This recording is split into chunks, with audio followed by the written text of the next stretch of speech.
Perkenalkan, nama saya Christopher Maritul Montobing dengan NIM C0E02437. Pada kesempatan ini, saya akan membawakan materi yang berjudul Timbulnya Utang Pajak, Penagihan Pajak, Hapusnya Utang Pajak.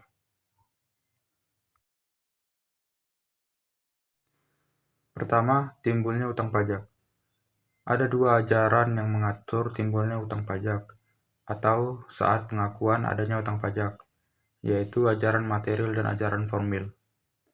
Untuk ajaran formil, itu merupakan utang pajak yang timbul karena dikeluarkannya surat ketetapan pajak oleh fiskus atau pemerintah untuk menentukan apakah seseorang yang dikenakan pajak atau tidak, berupa jumlah pajak yang harus dibayar, dan kapan jangka waktu pembayarannya dapat diketahui dalam surat ketentuan tersebut.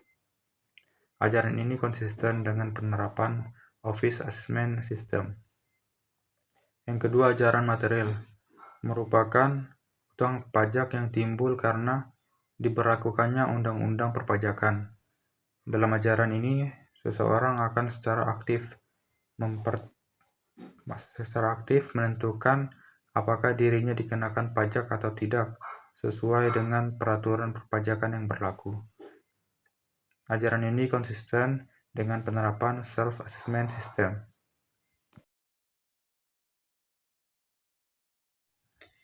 Berikutnya, penagihan pajak.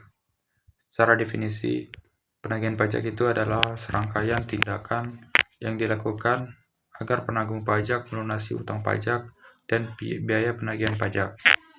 Sedangkan penanggung pajak itu merupakan orang atau badan yang bertanggung jawab atas pembayaran pajaknya.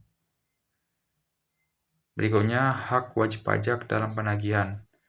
Wajib pajak itu berhak yang pertama mendapatkan atau mengajukan angsuran dan penundaan pembayaran utang pajak.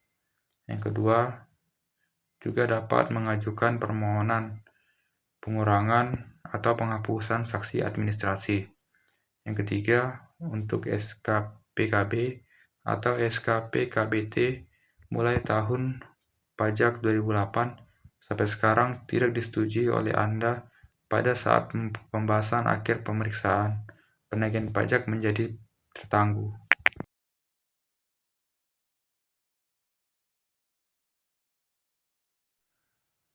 Yang keempat, Anda dapat mengajukan gugatan atas pelaksanaan surat paksa, surat perintah melaksanakan penyitaan atau pengumuman lelang, keputusan pencegahan dalam rangka penagihan pajak ke pengadilan pajak.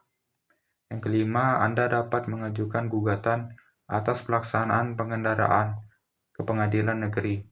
Yang keenam, Anda dapat mengajukan sanggahan atas objek sita.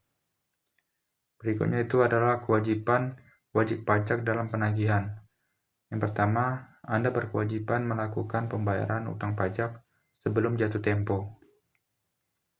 Kedua, Anda berkewajiban memenuhi komitmen dalam angsuran atau penundaan pembayaran pajak. Yang ketiga, Anda berkewajiban untuk bersifat kooperatif dalam tindakan penagihan pajak.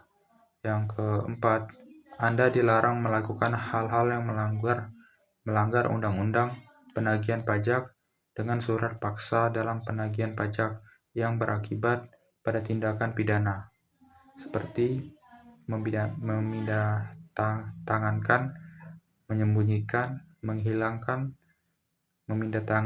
memindahkan hak atas barang yang disita.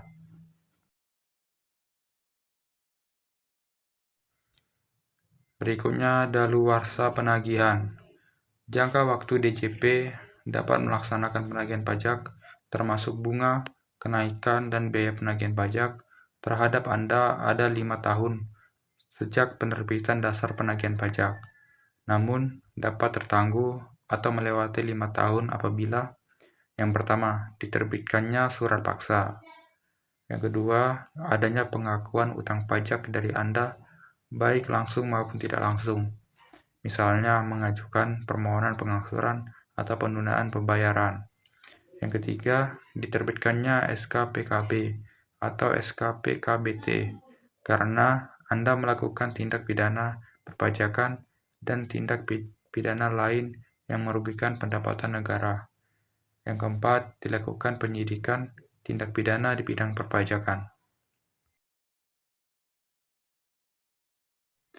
Hapusnya hutang pajak. Hapusnya hutang pajak dapat terjadi karena yang pertama, pembayaran. Hutang pajak akan dihapus apabila wajib pajak telah membayar hutang pajaknya.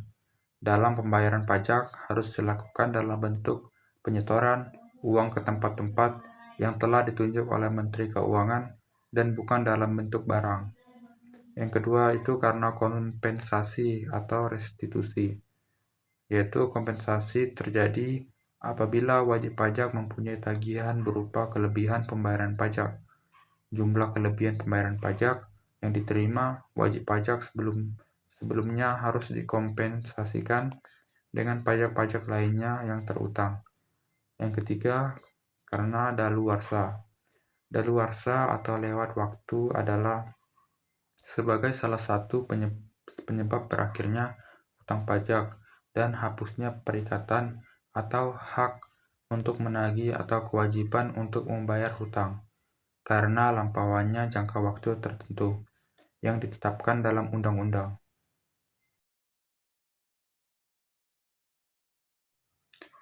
Yang keempat, karena pembebasan dan penghapusan.